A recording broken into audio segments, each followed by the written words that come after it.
Bonjour à toutes et à tous, je suis Lucille Bélan, journaliste et autrice spécialisée dans l'intime et je vous présente le podcast Sex Echo pour Wild, le premier réseau social où vous pouvez exprimer votre sexualité en toute liberté.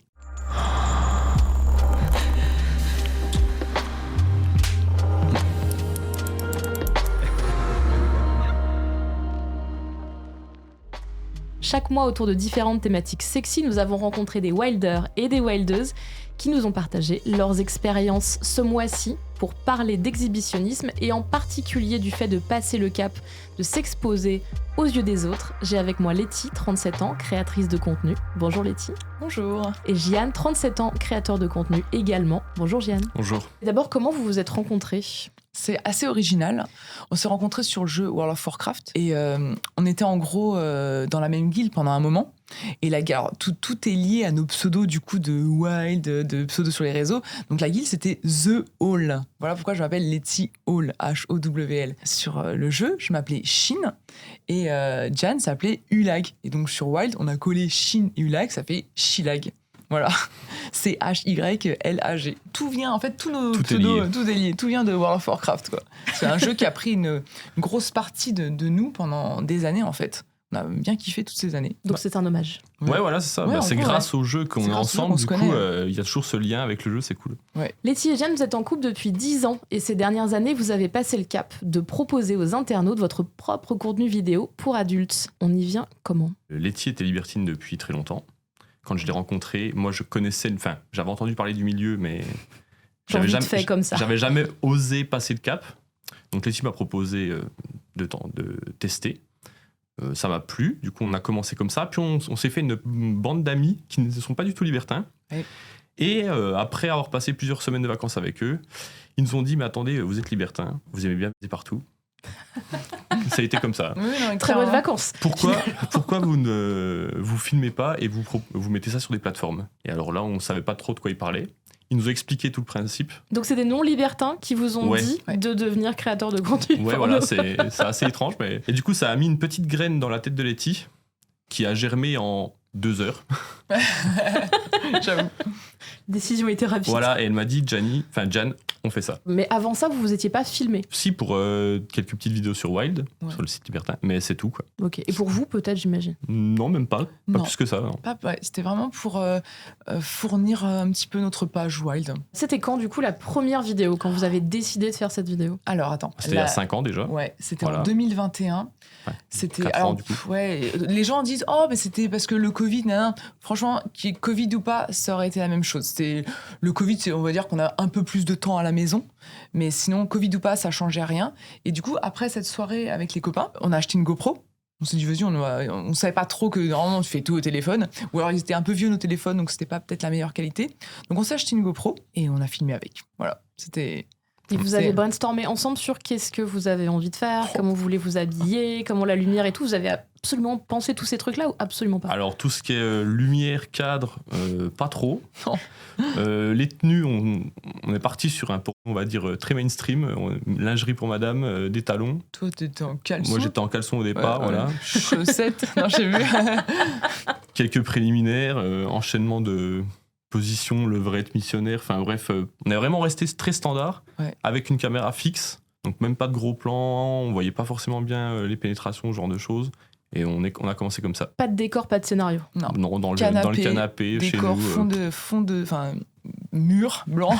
Voilà. C'est vrai que c'est différent maintenant ce qu'on fait aujourd'hui. Ouais, vous avez développé votre style et votre personnalité par rapport à ça. Et cette scène-là, du coup, vous en avez fait quoi à l'époque ? On l'a posté du coup sur les plateformes privées. Yes. C'est comme ça que ça a commencé, quoi. Ouais. Quelques personnes ont commencé à quelques fans et petit à petit on se prend au jeu et on enchaîne les vidéos. Ouais. Un fan. Au début, ça commence par un fan. Ça. Et vraiment, quelqu'un s'est abonné, c'est incroyable. Incroyable. Voilà. Et vous l'avez partagé sur Wild aussi, ou à l'époque, ou pas du tout ? Peut-être un teaser. Ouais, peut-être qu'on a mis un morceau de la vidéo sur Wild. C'est une vidéo qui dure combien de temps à la louche ? Je crois qu'elle dure genre toutes 15 minutes, un truc comme ça. Un petit quart d'heure, oui. Ok. Plutôt rapide. Vraiment, c'est ce que j'allais dire, il n'y a pas de scénario et en même temps on est efficace. On a fait un gonzo, ouais. De toute façon, nos scènes, on a remarqué, entre 10 et 20, c'est parfait. Ça sert à rien de faire plus longtemps pour les scènes. C'est rare qu'on va se tripoter pendant plus que 20 minutes. Quoi. Après, ça dépend des gens, c'est très varié. Mais la plupart de nos scènes, c'est entre 10 et 20 minutes. Voilà. En fait, on fait comme le corps a envie, tout simplement. On se laisse écouter, on s'écoute et puis. Oui, voilà. vous chronométrez pas, il n'y a pas même d'attente peut-être potentielle des spectateurs, spectatrices. Alors, je sais pas s'il y a des trucs qui sont attendus, genre à 7 minutes, il faut qu'il y ait un changement de position ou un truc ou un machin, non ? On nous a jamais demandé autant de précision, mais parfois on nous demande des scènes personnalisées environ 10 minutes. Du coup, on fait une scène d'environ 10 minutes ou environ 15 minutes, voilà. Mais on n'est pas à la seconde, on n'est jamais à la seconde. Voilà. Parce que du coup, vous faites aussi du sur-mesure. Ouais, assez souvent même d'ailleurs ces derniers temps. Ouais, c'est assez cool ça. Ouais. Et ça, c'est différent encore ? Oui, parce que des fois, il faut la personne commande, veut qu'on dise son nom dans la vidéo. Donc déjà, ça il y a une dédicace. Du coup, ça rend la vidéo dédicace à Mathieu. Ouais, voilà, par exemple. Mais pas vraiment comme ça. Ça va être plus. Il veut que je lui parle dans la vidéo, que la vidéo s'adresse à lui. Donc et ça va être filmé un peu en plus en POV pour qu'il pense que ce soit lui. Et donc Letty s'adresse à lui dans la vidéo. Donc moi, j'ai un peu tous les prénoms du coup. Ouais, j'avoue. Oui, en fait, tu sers de sextoy humain. Voilà, c'est ça. Ok, je vois. Ok. Dans ma tête, tout de suite, ça s'était parti sur des vidéos un peu cando, mais en fait, non, pas du tout. C'est juste. Ok. Du coup, oui, c'est différent. Encore une fois, comme création, comme proposition. Ouais, alors après, le fait qu'elle m'appelle par un autre prénom, c'est pas trop. On s'en fout en fait. Mais des fois, ils ont des super idées de scénario. Oui, parce que les gens arrivent avec une demande, j'imagine. Ouais, voilà, c'est ça, ouais. Ils disent, j'aimerais bien que tu fasses ça, une vidéo. Je sais pas, moi, t'es en train de faire le ménage ou n'importe. Enfin bref, il y a vraiment de tout. Du coup, ça rend le truc. On se prend au jeu, ça rend le truc excitant, quoi. Et ça donne des idées. Il a complètement raison. C'est genre, les idées des fans, c'est notre inspiration. Ils en ont à l'infini. Donc il y aura toujours des nouveaux trucs qu'on nous dit. Et nous, ça débloque des fétiches, en fait. Donc, par exemple, il y en a une qui m'a bien marqué. C'est une vidéo où c'est tout en POV. Donc Jenny filme. Et j'ai trop de maquillage. Genre, j'en mets 3 tonnes sur les yeux. Et le but, c'est que genre, je bave avec son pénis.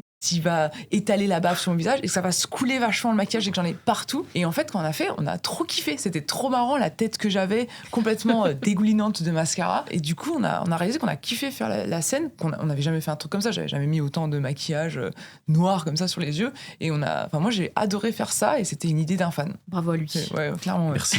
Et des comme ça, on a des dizaines, des trucs qu'on savait pas qu'on aimait bien. Un fan nous dit, je veux ça, et on kiffe le faire. Voilà. Ça, c'est clairement les fans, c'est notre inspiration, littéralement. Du coup, ça va bien que ma prochaine question, c'est qu'est-ce que ça a changé dans votre couple ? Parce que du coup, là, il y a un vrai apport, finalement. Ça vous a apporté de l'imaginaire érotique. Ça nous a vachement épanouis, je trouve. Ouais.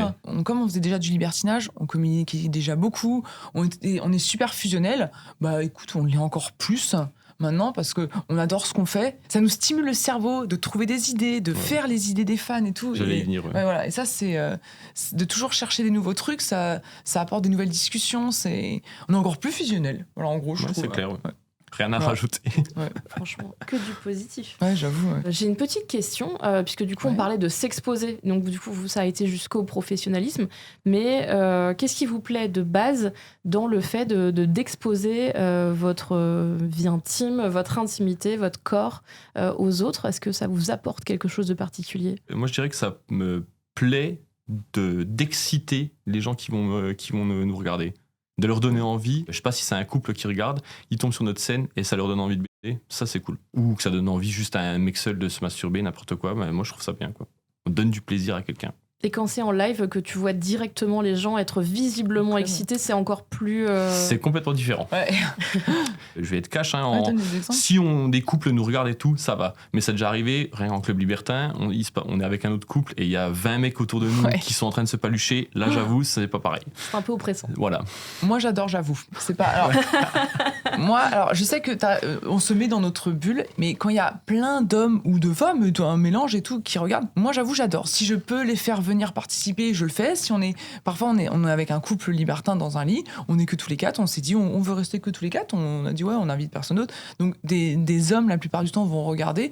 Moi j'adore, je me mets dans ma bulle et je sais qu'ils sont là et que ça leur fait plaisir de regarder et que c'est cool quoi. C'est pas, ça m'oppresse pas, je trouve pas ça désagréable. Je kiffe. Pour revenir après aux gens qui regardent sur internet et tout, ça me fait plaisir de faire plaisir. Hein. Clairement c'est trop cool. Est-ce que ça joue sur ton plaisir en club en particulier, comme tu le vois directement, d'être vu ? C'est-à-dire, est-ce que tu as l'impression que ça augmente tes sensations ou absolument pas ? Je pense j'ai pas de complexe. Du coup je me dis je pense qu'ils essaient de voir quelque chose de joli, même si j'ai pas une position avantageuse, je m'en fiche complètement. Ils voient que je kiffe, du coup ça leur fait plaisir. Du coup ça c'est un sorte de ping-pong de plaisir. Ils me le renvoient et du coup ça monte un peu. Et oui, ça peut encore plus faire plaisir si je vois que les gens ils prennent du plaisir à regarder. Ouais, clairement ça peut monter, ça peut faire monter l'envie. Donc c'est un truc vertueux en fait finalement. Ouais. Tout le monde prend du plaisir de tous les côtés. Un peu moins, tu préfères qu'il y ait plein de filles qui seraient autour du lit qui regardent. Je sais pas, ce serait peut-être un peu intimidant. Hein. Non, juste qu'elles regardent. Tu sais, comme tu remplaces tous les messieurs autour du lit et tu les mets par des filles. Ouais, ce serait mieux. Ouais. Tu vois, c'est juste ça en fait, c'est tout, tu vois. Mais bon, c'est rare. Je comprends parfaitement ce qu'elle veut dire, mais moi, du coup, je sais pas, je préfère qu'on me regarde derrière un écran. Ouais, je comprends. T'es plus à l'aise avec l'écran. Ouais. Ok. Oui, c'est pas un truc que t'occultes, donc tu sais quand même que les gens te regardent. Oui, forcément. Mais c'est le but. Mais du coup, c'est pas forcément, en tout cas, une composante de ton plaisir à toi. Voilà, c'est ça. Et de l'autre côté, du coup, est-ce que vous êtes consommateur de ce matériel ? Est-ce que vous regardez les autres ? Est-ce que ça vous excite aussi de regarder les autres ? Bah ouais, clairement. Ouais. Quand on va en club, de temps en temps, on se balade juste pour aller voir qui est en train de coquiner, qu'est-ce qui se passe dans les coins, câlins, etc. Ça vient chercher des inspi pour le travail. Non, et des fois, rien que de regarder, ça nous excite. Envie, ouais. Et on commence juste les deux, on lance des regards et des fois on s'intègre avec d'autres, des gens qu'on n'a même pas parlé avant. Enfin, on discutera après. Ouais, clairement, on mate comme les gens. Et on mate du porn pareil, aussi. On mate du porn aussi. Bon, alors le truc, c'est que comme par exemple, si on va se balader sur un site porno pour poster où on est sur X, on va en voir des tonnes du porno tout le temps. Et du coup, c'est pas du porno pour se tripoter. Mais parfois, après, je me retrouve dans le canapé avec mon téléphone à regarder un truc de cul.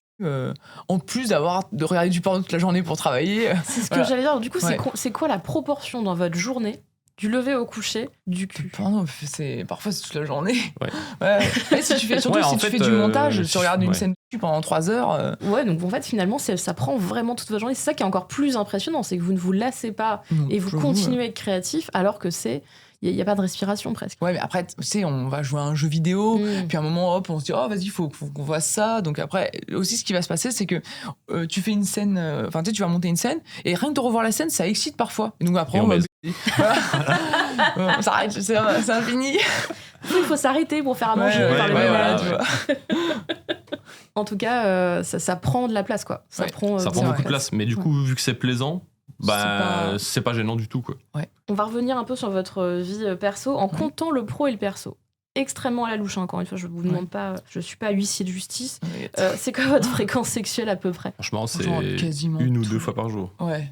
Attends, 1 fois par jour, ouais. Mais non, mais du coup, c'est en comptant en comptant tout. Ouais.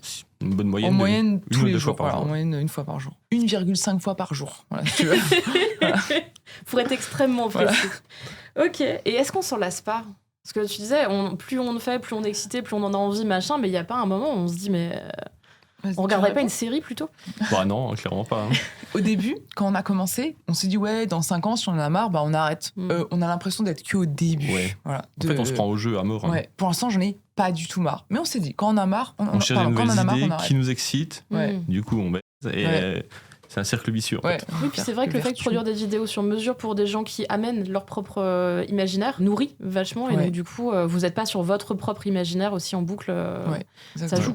Ça joue. Du coup, j'imagine que les gens ont aussi un peu l'impression de vous connaître, puisqu'ils rentrent un peu dans votre intimité. Oui. Ah bah ça, ils doivent bien connaître notre appart, Ça, c'est pas un problème, c'est un truc que je sais que les youtubeurs, ils vont pas mal rencontrer, c'est que les fans pensent qu'ils sont potes avec eux. Et ça, tout le temps. Alors, et du coup, évidemment, on lie des relations avec les fans à force de parler beaucoup.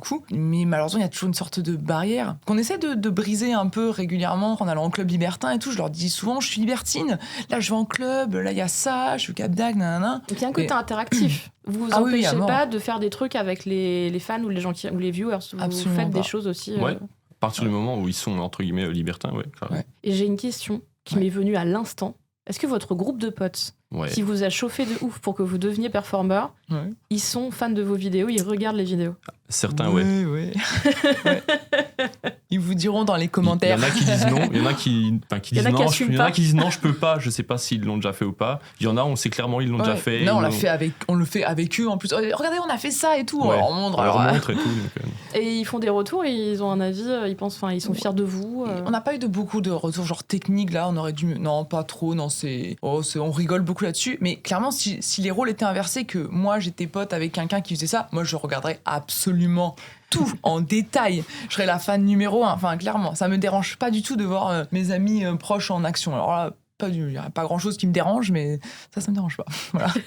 Et dire qu'ils sont fiers, je sais pas. Enfin, fiers, si. Je sais pas si le fier c'est le bon mot, mais en tout cas, ils se disent putain, on leur a donné une idée. Et ils y sont allés et ça marche pour eux. Et en fait, ils sont contents pour nous de l'aventure qu'on vit. Voilà, on va dire ça comme ça. C'est chouette. Et du coup, ça vous fait plein d'anecdotes super cool à raconter quand vous partez en vacances avec eux. Clairement, ouais. Ils s'ennuient jamais. J'avoue, ouais. C'est fou. Est-ce que vous êtes déjà reconnu ? Alors, j'imagine qu'il y a le cadre du club où tu disais, tu donnes des rendez-vous, tu dis je serai là à tel moment, donc les gens évidemment vous reconnaissent. Mais est-ce que dans la vie civile ? Alors, oui. Si on se balade à Paris, par exemple, non, personne ne nous reconnaît. Là où on nous reconnaît, c'est genre au Hellfest. On nous reconnaît beaucoup. Au Cap d'Agde, on nous reconnaît franchement dans la rue. À chaque fois qu'on sortait, on fait « Oh, c'est les Chilags !» Donc ouais, Cap d'Agde, Hellfest. Et de temps en temps, comme les gens savent à peu près où est-ce qu'on habite, quand on va faire les courses, on nous a déjà reconnus une ou deux fois. Mais ça, du coup, dans la rue ou dans la vie quotidienne, on va dire, c'est beaucoup plus rare parce qu'on est vraiment des petits. Hein. Ouais, puis en plus, on est des geeks, alors on sort pas beaucoup. Ouais, voilà. On joue trop aux jeux vidéo. On vous trouve au Hellfest, au Cap d'Agde. Ouais. Ce qui est de rendez-vous qualitatifs finalement. Ouais. Et du coup, quand c'est comme ça, vous gérez comment ? C'est-à-dire que c'est pour ça que je posais la question de est-ce que vous interagissez physiquement avec des gens qui regardent votre contenu ? C'est qu'il y a aussi une différence entre produire à la maison ou produire dans un cadre pro et ensuite passer le cap de l'humain, quoi, de se toucher, de se rencontrer et tout. C'est un truc avec lequel vous êtes OK depuis le départ, aucun problème avec ça. Vous mettez pas de barrière particulière là-dessus. Tu veux que j'ai pas bien saisi la question. Par exemple, vous pourriez être mal à l'aise que du coup il y ait ce mix avec votre vie pro dans le supermarché quand vous faites vos courses, ou dire que vous mettez une barrière sur on couche pas en club avec des gens avec qui on n'a pas interagi avant ou des choses comme ça. Ah non, franchement. Non, déjà si quelqu'un nous reconnaît par exemple au supermarché, c'est super cool en fait. Ouais, voilà. Ok. Déjà, ça reconnu. Voilà, on est content. Voilà. Et après en club, non, franchement, à partir du moment où il y a un feeling entre guillemets avec la personne, il y a aucune barrière, quoi. Ouais. J'ai une petite question qui me pop encore comme ça. On peut imaginer que, du coup, en tout cas, c'est un truc qui est remonté par certaines travailleuses du sexe sur cette question, c'est de réserver certaines pratiques à la sphère privée. En l'occurrence, pour certaines, ça va être embrasser ou embrasser d'une certaine manière, certaines pratiques sexuelles qui seront que parfois la sodomie réservée que dans le cadre privé, ce genre de choses. Pas toujours, encore une fois, c'est des exemples très précis. Est-ce qu'il y a des choses que vous réservez à votre vie privée ou YOLO. Franchement, j'avoue, je crois que il y a même des fans, genre les fans, je les appelle mes mignons. Mais il y en a qui je les appelle chéri, et mon chéri, je vais l'appeler. Je m'appelle pas chéri. Je l'appelle mon chéri d'amour. Oui. Et c'est vrai que c'est rare que j'ai appelé un fan mon chéri d'amour, mais je me dis pas, faut absolument pas que j'appelle un fan comme ça. On n'a aucune barrière à ce niveau-là. On sait très bien ce qu'on est ensemble, on n'a pas besoin de se dire ça, il faut absolument que je le garde pour moi. Les gens font ça, c'est pas du tout un reproche qu'ils le font, c'est très bien qu'ils fassent ça, mais c'est vrai que nous on s'en fout complètement, royalement. Nos limites. Ouais. C'est parfait. Enfin, je veux dire, c'est bien aussi de le dire que vous vous sentez assez à l'aise en tout cas pour que ces limites n'aient pas lieu d'être, ou que si ça arrive, qu'il y a un truc qui soit un peu entre deux, c'est pas grave, quoi. Pour aller plus loin même dans ta question, là je sais qu'à Amsterdam, j'étais avec plusieurs acteurs, mais genre un puis un, cette fois-ci on n'a pas fait genre des grosses scènes. Et parfois, pour que ce soit encore plus réel, j'imagine même que l'acteur, parfois, c'est Gianni. Tu vois, comme ça, j'arrive encore plus à être amoureuse de lui pour qu'il ressente que je kiffe et tout. Et c'est... Voilà, j'imagine que je suis avec lui, avec mon chéri. Et du coup, l'acteur... C'est mignon. Ben oui. Et l'acteur, du coup, pour moi, c'est toujours bien pour les acteurs de bien montrer qu'on a envie. Et en plus, j'en ai envie, que voilà, je me projette pour qu'il kiffe et que je kiffe, quoi, voilà. Et toi, c'est pareil, pareil. Même, vous avez la même approche. Je m'imagine pas forcément tout le temps quand je suis avec une autre femme avec Celetti, mais ça m'arrive, oui. effectivement. Je corrige ce que j'ai dit. J'imagine pas que c'est Gianni. Je m'imagine comme si j'étais avec lui. Ah voilà. Oui. Tu vois, je corrige un peu. Je me dis pas, ça y est, j'efface sa tête et j'aime pas l'acteur, je veux que ce soit Gianni. Non, j'aime bien justement l'acteur. Je vais me comporter comme si c'était elle. Voilà, plutôt ça, donc les mêmes gestes. Pareil, voilà. Ouais, évidemment. Après, bon, si la nana veut quelque chose de plus spécifique, oui, je fais ce qu'il me demande, évidemment. Si, à partir du moment où on communique, de toute façon. Ouais. Je pense que c'est assez parlant. Enfin, en tout cas, il y a plein de gens qui s'imaginent, pareil aussi, que du coup, on casse le pro-perso. Je pense que c'est un propos qui a été tenu beaucoup par des performeurs aussi pour bien dire c'est un travail. Ça n'est pas, voilà, qui veulent vraiment faire la séparation. C'est intéressant de dire que de manière saine, on peut tout mixer aussi et que ça peut marcher et que même en termes de couple, ça peut marcher. Oui, ça a l'air de marcher. Écoute, on aime bien. Ceux qui séparent le pro du, enfin, qui sont différents de nous, c'est pas différent, mais qui ont l'autre vision de la chose, l'autre approche, bah, c'est qu'ils sont, en fait, ils sont pas libertins. On s'est rendu compte dans le milieu du porn que, en fait, 90% ne sont pas libertins, voire peut-être même plus encore. Oui, il y a des gens pour qui c'est juste un travail. Même beaucoup. Beaucoup plus qu'on pense. Et c'est vrai que du coup, vous, c'est mixé avec cette personnalité libertine que vous assumez tous les deux, qui est une étiquette qui est la vôtre. Ouais, clairement. Et nous, on fait un peu éthique. On se dit, allez, je me dis, un gamin de 15 ans, il tombe sur ma scène. Bon, il va avoir des pratiques à peu près normales. Au moins, je lui donne des petits détails comme genre le lubrifiant. Je dis, va tout doucement au début. Et je laisse, tu vas toujours tout doucement au début. Voilà, donc on essaye de faire un porno un peu éthique. Pas dans toutes nos scènes, mais la plupart. Je me dis, des gamins tombent là-dessus, bah, s'ils ont envie d'essayer avec leur copine ou leur copain, suivant qui, bah, ils essaieront, mais du moment qu'ils communiquent à mort, pour moi, c'est gagné, s'ils communiquent. Voilà. Donc, il y a vraiment cette approche de votre part de faire un porno, donc du coup, à taille humaine, avec quelque chose qui est réaliste aussi. Vous faites Oui. Ah oui, tout ce qu'on a fait est réalisable. Ah oui, bah oui, sans cascade. Voilà. À la maison, avec le minimum des fois, il faut un peu plus de personnes, mais si tout le monde est OK, c'est bon. Ouais, clairement. Oui, vous n'êtes pas dans la recherche de dépasser les limites. Il y a des gens qui font ça, il y a des performeurs qui sont dans des choses c'est vrai. qui sont dans la performance justement. Vous, on est sur des choses humainement réalisables. Je sais qu'à force de faire peut-être des grands trucs comme ça, bah, mon corps forcément il va mieux accepter les choses. Mais bon, ça j'ai envie d'évoluer dans mon travail. J'ai pas envie de faire tout le temps la même chose, j'ai envie de faire plein de trucs. Il y a bien un moment où si les fans me suivent depuis longtemps, ils savent que je gagne en expérience et c'est difficile si un fan qui est jeune voit pour la première fois une vidéo que ça fait genre j'ai fait 400 vidéos, bah, c'est un peu plus dur de montrer que je suis à tâtons. Mais comme on fait toujours des vidéos genre que tous les deux tranquilles, je garde toujours un petit peu le côté amateur, genre voilà. Mais communication et j'ai pas d'autres mots à la bouche, c'est le plus important, quoi, voilà. Merci Letty et Jeanne d'être venues. Avec plaisir. Cool. Je rappelle qu'on peut trouver votre contenu sous les noms de Letty Hall et Jeanne Hall. Alors je vous dis, c'est Letty LettyHOWL et Jeanne Hall GIANHOWL aussi sur les différentes plateformes de contenu pour adultes et sur les réseaux sociaux. Chers Wilders et Wildeuses, vous en savez désormais un petit peu plus sur nos invités. Restez avec nous encore quelques minutes pour les aventures sexy de Marion et Alexandre, notre fiction érotique. Je vous donne rendez-vous avec un nouveau sujet sexy et de nouveaux invités dans un mois sur toutes les plateformes d'écoute. Vous pouvez retrouver tous nos épisodes sur YouTube et sur Instagram. N'hésitez pas à nous écrire sur les réseaux sociaux pour nous partager vos retours et vous abonner à nos comptes Wild. À très vite. Restez avec nous encore quelques minutes pour un épisode de l'histoire de Marion et Alexandre, fiction érotique, écrite et enregistrée par Lucille Bélan. Plus tard dans la soirée, j'ai eu l'occasion de voir ce qui me faisait tant fantasmer. Une orgie. On dansait depuis un petit moment, quand je me suis senti le courage d'aller explorer par moi-même. Ce n'était pas si loin. Il te suffisait de faire quelques pas pour me retrouver si je disparaissais trop longtemps. Je suis partie seule parce que je voulais le faire. Je voulais me prouver que j'étais capable de suivre mes désirs par moi-même. Et je voulais voir aussi. J'y pensais depuis de longues minutes, en entendant parfois au gré de la musique, des gémissements et des cris bien excitants. Sur une grande banquette en velours, j'ai vu ce que j'étais venue chercher. J'ai compté 7 personnes. Mais dans la semi-obscurité, je ne suis pas sûre. J'ai eu d'abord un peu d'appréhension à me stopper pour regarder, surtout quand on apprend toute sa vie que c'est impoli de fixer les gens. Mais personne n'a rien dit, alors j'ai continué. Et puis quelqu'un, la fameuse femme du bar, a tendu la main vers moi. J'ai croisé son regard. J'ai aimé son sourire. Elle avait un homme entre les jambes. Elle en caressait un autre de la main droite. Elle me tendait donc son autre main pour que je m'approche. j'ai fait un pas. Au second, je savais que j'étais en train de bouleverser ma vie. J'allais enfin savoir si c'était si bon que ça en avait l'air.